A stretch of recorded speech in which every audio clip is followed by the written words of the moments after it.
प्रिय विद्यार्थियों नमस्कार। मैं डॉक्टर माला माथुर, सह आचार्य हिंदी, राजकीय महाविद्यालय Merta city, BA part first के हिंदी साहित्य के प्रथम प्रश्न पत्र में प्राचीन काव्य में से हम कर रहे हैं कबीरदास। आज हम ले रहे हैं मन को अंग।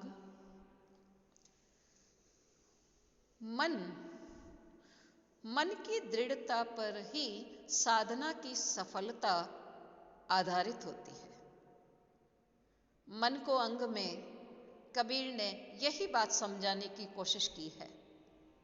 इसमें कबीरदास जी ने मन की चंचलता का अनेक प्रकार से वर्णन करते हुए बताया है कि मन बहुत चंचल होता है, इसलिए मनुष्य को कभी भी इस मन के वश में नहीं होना चाहिए।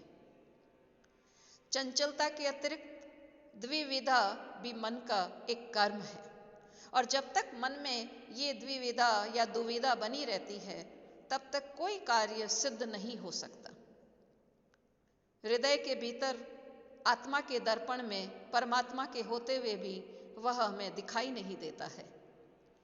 यह मन आडंबरी भी होता है, बाहर से प्रभु की भक्ति करने का आडंबर करता है और भीतर सांसारिक माया मोह के प्रति मन में आकर्षण रहता है। इसलिए इस चंचल मन पर संयम का अंकुश लगाकर उसे वश में किया जाए और उसमें परम ब्रह्म के प्रति प्रेम उत्पन्न करके उसके प्रति पूर्ण रूप से समर्पित हुआ जाए। तो इस मन को वश में करना अत्यंत आवश्यक है, तभी हमें परमात्मा की प्राप्ति हो सकती है। मन के मते न चालिए छाड़ी जीव की बाणी, ताकू केरे सूत ज्यों उलटी अपूठा आणी। इसमें कबीरदास जी ने मन पर नियंत्रण रखने, उसको वश में करने की बात कही है। कवि कहता है कि हे जीव, तू मन की इच्छा अनुसार, उसके मतानुसार मत चल। मन का अनुगामी मत बन कि जैसे मन कहता है तो उसका अनुसरण करते हुए उसकी इच्छाओं की पूर्ति में लग जाता है। यह मन तो हमेशा विषय वासनाओं में लिप्त रहता है। तो सांसारिक जीवात्माओं की यह आदत तुम छोड़ दो कि उनका मन उनके वश में नहीं रहता है और माया में ही लिप्त रहता है। तुम इस आदत को त्याग दो। ताकू केरे सूत ज्यों उलटी अपूठा आणी। कवि कहता है कि तुम अपने मन को विषय वासनाओं से विमुख करके इसे परमात्मा के ध्यान में उसी तरह लगा दो जैसे सूत कातने वाला कच्चे सूत को लंबा खींचकर पुनः तकुए पर लपेट देता है।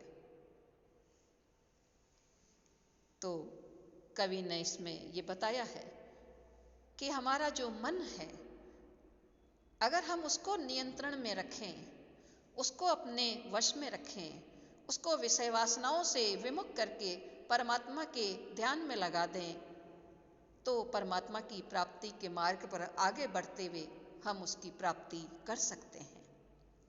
उपमा अलंकार है। मन गोरख मन गोविंदो, मन ही औगड़ होई, जे मन राखे जतन करी तो आपे करता सोई। इसमें कवि ने ये बताया है कि यह मन ही सर्वस्व है। व्यक्ति का जो मन है वही गोरखनाथ है, गोविंद है, औगड़ साधु है। अर्थात मन ही इन सब पदों पर पहुंचाने वाला है। यही बात कवि इसमें कह रहा है कि मन ही गोरखनाथ है, नाथ पंथ के प्रमुख नाथ, और मन ही गोविंद है, कृष्ण भगवान है, और मन ही औगड़ मार्गी साधु है। अर्थात ये मन अगर चाहे तो यह गोरखनाथ भी बन सकता है, गोविंद भी बन सकता है, औगड़ साधु भी बन सकता है। ये मन ही सर्वस्व है, इन सब पदों पर पहुंचाने वाला है। और यदि इस मन को प्रयत्न पूर्वक वश में किया जाए, उसको वश में रखा जाए, नियंत्रण किया जाए, तो वही इस चराचर का कर्ता नियामक ब्रह्म बन सकता है। तो मन ही सर्वस्व है। यही बात इसमें कवि बताना चाह रहा है। मन के महत्व का प्रतिपादन करते हुए कह रहा है कि यह मन ही सब कुछ है। इसमें उल्लेख अलंकार आया है। मन का जो वर्णन कवि ने भिन्न भिन्न रूपों में किया है, इसलिए यहाँ उल्लेख अलंकार है। कबीर मन गाफिल भया, सुमिरन लागे नाही, गणी सहेगा सासना, जम की दरगह माही।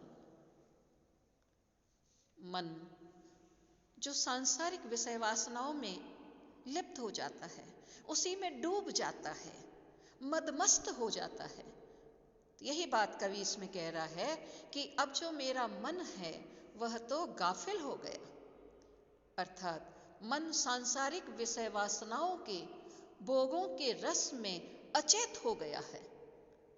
कि जिस प्रकार कोई व्यक्ति नशे में मदमस्त होकर अपने में ही मग्न रहता है, अपने में ही मस्त रहता है, बाकी सभी चीजों से बेपरवाह हो जाता है, उसी प्रकार यह मन भी विषय वासनाओं में फंसकर उसके भोगों में आसक्त होकर मदमस्त हो गया है, जिससे वह परमात्मा के स्मरण से विमुख हो गया है, परमात्मा को भूल गया है। अब मन प्रभु के स्मरण में नहीं लगता है। तो कवि सचेत करता है कि अगर मन इसी तरह भोगों में आसक्त रहा तो मृत्यु के पश्चात हमें अपने ऐसे कर्मों से यम के दरबार में पहुंचने पर बहुत कष्ट उठाने पड़ेंगे, यातनाएं सहनी पड़ेगी। तो कवि इसमें यह कहना चाहता है कि हम जैसे कर्म करेंगे हमें वैसा ही फल प्राप्त होगा। तो इसलिए आवश्यक है कि अपने मन पर नियंत्रण रखकर हम उसे प्रभु की भक्ति में लगाएं, उसके अंदर भगवद प्रेम उत्पन्न करें, तभी हमारा उद्धार हो सकता है। नहीं तो हमें अत्यंत यातना, कष्ट देने वाली यातनाएं भुगतनी पड़ेगी। कबीर मन पंसी भया, बहु तक चढ़िया आकाश, ऊहा इते गिरे पड़िया, मन माया के पास।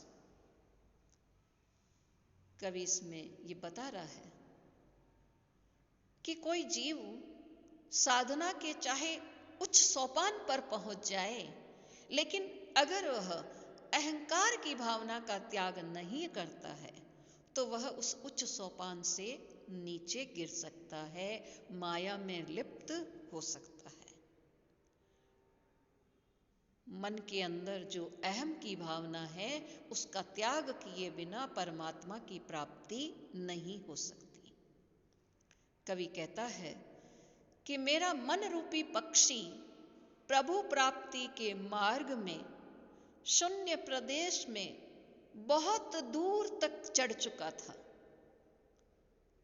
अर्थात जो जीव परमात्मा की साधना मार्ग का राहगीर बन जाता है, साधना प्राप्ति के मार्ग में आगे बढ़ता है, उसका मन रूपी पक्षी बहुत ऊंचे आकाश पर चढ़ जाता है, उसे अनेक सिद्धियां प्राप्त होती है।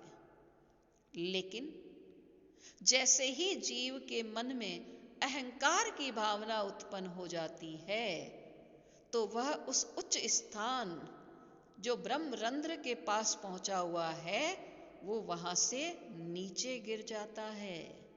साधना के उस उच्च सोपान से वह नीचे गिर जाता है और फिर से माया में लिप्त हो जाता है। अर्थात जब तक जीव अहंकार का त्याग नहीं करेगा तब तक चाहे वो साधना के उच्च सोपान पर पहुंच जाए, वह फिर से उस उच्च सोपान से नीचे गिर सकता है और माया में लिप्त हो सकता है। तो रूपक अलंकार है और यही बात कवि ने इसमें कही है कि कुंडलिनी के शून्य शिखर और ब्रह्म पद पर पहुंचने पर भी अहंकार का त्याग नहीं करने पर साधक पुनः विषयों में आसक्त हो सकता है। करता था तो क्यों रिया, अब करी क्यों पछताई, बोवे पेड़ बबूल का, अंब कहाँ ते खाई। वही बात जो कवि ने पहले भी कही कि हम जैसा कर्म करेंगे हमें वैसा ही फल मिलेगा।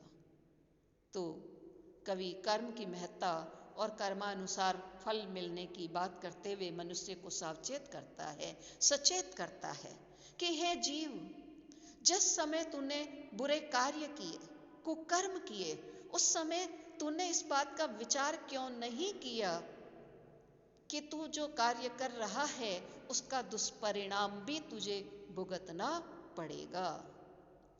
और अब जब तुझे उसका बुरा परिणाम, अपने कुकर्मों का बुरा परिणाम मिला है, दुख उठा रहा है, तो तू क्यों पछता रहा है। तूने जैसे फल बोए,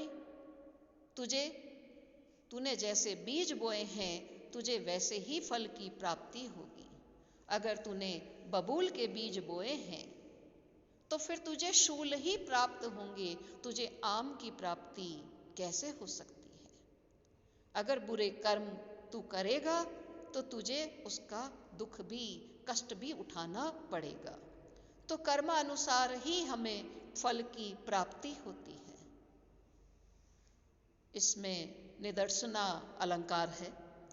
निदर्शना अलंकार में दो ऐसी बातें एक साथ कही जाती है जिसमें कहीं तो उनका संबंध दो बातों में संभव होता है और कहीं नहीं भी होता है, लेकिन सादृश्य के आक्षेप द्वारा, समानता के आक्षेप द्वारा उन्हें सुसंबद्ध और सुसंगत बना दिया जाता है, तो वहाँ निदर्शना अलंकार होता है।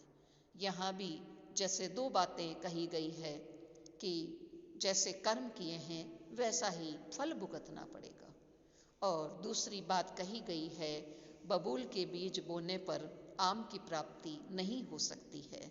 इन दोनों बातों को सादृश्य के आक्षेप द्वारा कवि ने सुसंबद्ध किया है कि हम जैसे कर्म करेंगे हमें वैसे ही फल की प्राप्ति होगी। तो यहाँ निदर्शना अलंकार है। धन्यवाद।